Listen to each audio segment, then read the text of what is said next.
Donald Trump का एक दोस्त था चार्ली कर्क। चार्ली कर्क जो है वो उसके बारे में ये कहा जाता है कि डोनाल्ड ट्रंप के इलेक्शन में यूथ ने बड़ा टर्निंग पॉइंट दिया था, जिसकी वजह से डोनाल्ड ट्रंप जीते थे। और यूथ को मोटिवेट करने वाला चार्ली कर्क था। इसराइल ने जो हमला किया था कतर में, उससे चंद किलोमीटर के फासले पर अमेरिका की बेस मौजूद है, जिसमें 10,000 फौजी इस वक्त काम कर रहे हैं और ये दुनिया में अमेरिका की सबसे बड़ी फौजी बेस समझी जाती है। आने वाले वक्त में नेतन्याहू का ये प्लान सामने आया है कि वो ईरान पर दोबारा हमलावर हो सकते हैं। अमरीकी सदर डोनाल्ड ट्रंप के करीबी दोस्त का अमरीकी यूनिवर्सिटी में कत्ल हो गया और उसको गोली क्यों मारी गई, गोली किसने मारी, उसके पीछे क्या वजूहात थी, ये आज अपने व्लॉग में डिस्कस करेंगे। और दूसरा मैं आपकी खिदमत में अर्ज करूंगा, डोनाल्ड ट्रंप ने इसराइल के किस मुल्क पर मुमकिना हमले के हवाले से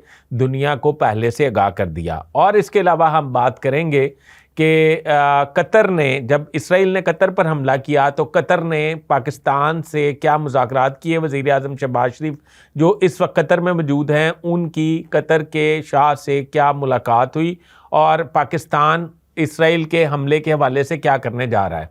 इसके अलावा हम बात करेंगे उस अमरीकी फ़ौजी अड्डे की जो दुनिया में सबसे बड़ा किसी गैर मुल्क में वाक़या है।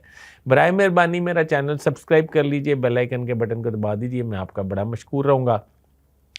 इसराइल का कतर पर हमला हुआ। हमला होने के बाद पूरी उम्मत मुस्लिमा में एक तशवीश की लहर दौड़ गई।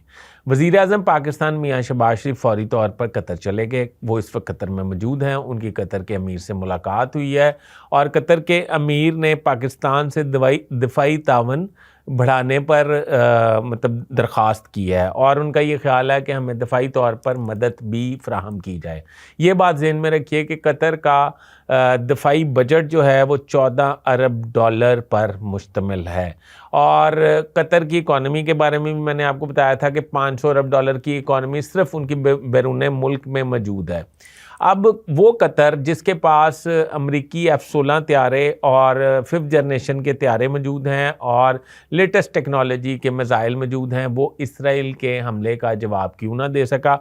और इसराइल के वज़ीर आज़म ने इस पे क्या कहा है कतर पर हमले के हवाले से और उसमें पाकिस्तान का नाम क्यों लिया गया है। उन्होंने ये कहा, इसराइल के वज़ीर आज़म नेतन्याहू ने ये कहा कि अमेरिका ने जब पाकिस्तान पर हमला करके उसामा बिन लादेन का कलाकमा किया था तो उस वक्त तो पाकिस्तानी जो हैं उन्होंने अमेरिका के इस इक़दाम को अप्रिशिएट किया था।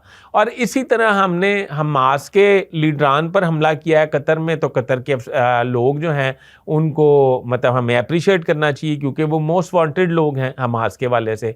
और ये तनकीद बराए तनकीद इसराइल पर नहीं होनी चाहिए। ये कहते हैं कि मतलब क्या कहना चाहिए कि शर्म तुमको आती नहीं मगर। कहने का मकसद ये है कि आने वाले वक्त में नेतन्याहू का ये प्लान सामने आया है कि वो ईरान पर दोबारा हमलावर हो सकते हैं। इस बात का इंकशाफ सदर डोनाल्ड ट्रंप ने किया और उन्होंने कहा मुमकिन है कि इसराइल ईरान पर अमेरिका के ताउन के बगैर हमला कर दे, यानी कि उन्होंने अपनी पोजीशन क्लियर कर लिया बीच में से।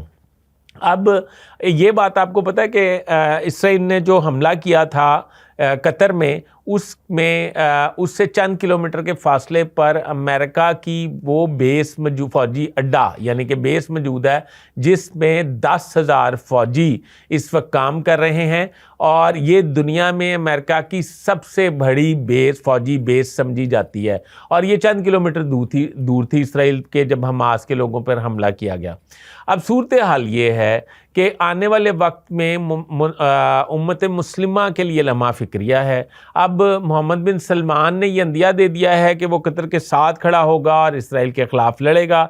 इसी वजह से वज़ीर आज़म पाकिस्तान मियां शहबाज शरीफ कतर तशरीफ़ ले गए और कतर जाके ये पता चला कि कतर के अमीर ने उनको दफ़ाई मदद करने की दरख्वास्त कर दी और पाकिस्तान ने, मेरे ज़राए ये कहते हैं कि ये दरख्वास्त जो है वो मान ली है और पाकिस्तान कतर के साथ शाना बशाना चलने के लिए तैयार है और इसराइल की जहारियत का मुकाबला करने के लिए تیار ہے۔ اب آ جاتے ہیں ڈونلڈ ٹرمپ کے وہ قریبی دوست کا قتل جس سے امریکہ کے مطلب ریپبلکن پارٹی میں کم از کم خوف و راز پھیل گیا۔ وہ ٹرینڈ کیا تھا؟ پہلی تو بات یہ کہ ڈونلڈ ٹرمپ کا ایک دوست تھا چارلی کرک۔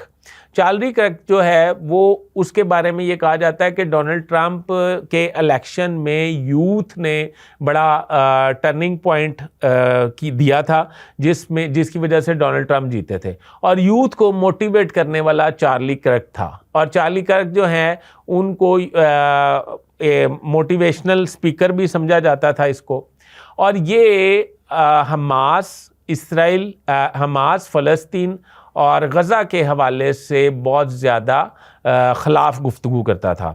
یہ ایک یونیورسٹی میں لیکچر دے رہا تھا اس یونیورسٹی کے کم از کم 2-2.5 ہزار طلبہ اس کا لیکچر سننے آئے ہوئے تھے۔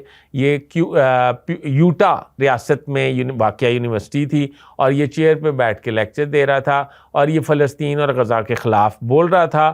تو ہجوم میں سے آڈینس میں سے کسی نے گن نکالی اور اس کے سامنے سائڈ پر فائر داغ دیا، گولیاں داغ دی، اور وہ کرسی سے گرا، اسے ہسپتال لے گئے، وہ زخموں کی تاب نہ لاتے ہوئے جہنم واصل ہو گیا۔ اب صورتحال کیا ہے؟ صورتحال یہ ہے کہ اس کا مطلب یہ ہے کہ اب اسرائیل کی جارحیت اور اس کا غزہ پہ اور فلسطین پر ڈھائے جانے والے مظالم کا مخالفت شروع کر دی گئی ہے۔ یقیناً وہ بندہ جو ہے جس نے یہ فائرنگ کی اور چارلی کرک کو مارا، کچھ ذرائع یہ دعویٰ کر رہے ہیں کہ اس کو گرفتار کر لیا گیا ہے، پر میرے ذرائع یہ کنفرم کر رہے ہیں کہ وہ تاحال گرفتار نہیں ہو سکا۔ یہ میں آپ کو کلیئر کٹ بتانے کے لیے تیار ہوں، کم از کم وہ مسلمان نہیں ہے، وہ مطلب انہی کے مذہب سے ہوگا۔ اور آپ کو پتہ ہے کہ اسرائیل میں بھی لوگوں نے نیتن یاہو کے خلاف مظاہرے کیے تھے۔ تو مجھے یہ لگتا ہے کہ اب اسرائیل کی جارحیت کے خلاف اٹھ کھڑا ہونے کا وقت آ گیا ہے۔ امت مسلمہ جو ہے وہ بھی تمام اکٹھے ہو رہے ہیں اپنے اختلافات ختم کر کے، تاکہ اسرائیل کی جارحیت کا منہ توڑ جواب دیا جا سکے۔ ابھی تک کے لیے اتنا ہی۔ اپنے ہوسٹ فیصل حدیث پاٹ کو اجازت دیجیے۔ اللہ حافظ۔